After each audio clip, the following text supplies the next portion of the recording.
ಸರ್ಕಾರದ ಸವಲತ್ತುಗಳು ಸಾಮಾನ್ಯ ನಾಗರಿಕನಿಗೆ ಸಿಗೋಲ್ಲ. ಹಾಗೆ ಏನು ಒಂದು ಯಾವುದೋ ಒಂದು ಇಂಟೀರಿಯರ್ ವಿಲೇಜ್ ಇರ್ತದೆ, ಆ ವಿಲೇಜ್ಗೆ ವಿದ್ಯುತ್ ಸಂಪರ್ಕವನ್ನು ಕ್ರೋಸ್ಟಿಗದಲ್ಲಿ ಇನ್ವೆಸ್ಟ್ಮೆಂಟ್ ಮಾಡಿ ಖಾಸಗೀಕರಣದವ್ರು ಮಾಡಲ್ಲ. ಅವ್ರಿಗೆ ಎಲ್ಲಿ ಲಾಭ ಇರ್ತದೆ ಅಲ್ಲಿ ಅಭಿವೃದ್ಧಿಯನ್ನು ಮಾಡ್ತಾರೆ. ಇದು ವಿದ್ಯುತ್ ಅನ್ನೋದು ಸಮಾನ ಹಕ್ಕು, ಪ್ರತಿಯೊಬ್ಬ ಪ್ರಜೆ ಹಕ್ಕು.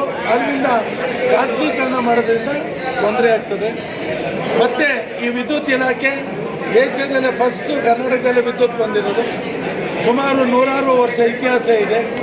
ಈ ಒಂದು ದೊಡ್ಡ ಜಾಲವನ್ನು, ವಿದ್ಯುತ್ ಜಾಲವನ್ನು ಮಾಡೋಕ್ಕೆ ಲಕ್ಷಾಂತರ ಕಾರ್ಮಿಕರು ಬಲಿದಾನ ಆಗಿದೆ. ಏನು ಇವತ್ತು ವಿದ್ಯುತ್ ಇಲಾಖೆ ಇದು ನಮ್ಮ ರಾಜ್ಯದ ಪ್ರತಿಯೊಬ್ಬ ಪ್ರಜೆಯ ಒಂದು ಹಕ್ಕು ಅಂತ ನಾವು ಜಾಗೃತಿ ಮಾಡಿ ಅಬ್ಜೆಕ್ಷನ್ ಹಾಕ್ತೀವಿ. ಹಾಗೆ ಸಂಪೂರ್ಣವಾಗಿ ಕರ್ನಾಟಕ ರಾಜ್ಯ ಅನುಮತಿ ಪಡೆದ ವಿದ್ಯುತ್ ಗುತ್ತಿಗೆದಾರರ ಸಂಘ ಇದನ್ನು ಖಂಡಿಸುತ್ತೆ. ಒಂದು ವೇಳೆ ಖಾಸಗೀಕರಣವನ್ನು ಮಾಡಿದರೆ ಬೃಹತ್ ಹೋರಾಟವನ್ನು ನಾವು ಈ ರಾಜ್ಯದಲ್ಲಿ ಹಮ್ಮಿಕೊಳ್ತಾ ಇದ್ದೀವಿ. ಅದಕ್ಕೋಸ್ಕರ ಇವತ್ತು ನಮ್ಮ ಇಡೀ ರಾಜ್ಯದ 31 ಜಿಲ್ಲೆಯ ಪದಾಧಿಕಾರಿಗಳು, ನಮ್ಮ ಹಿರಿಯ ಮುಖಂಡರುಗಳನ್ನ ಕರೆದು ಸಭೆಯನ್ನು ಮಾಡ್ತಾ ಇದ್ದೀವಿ.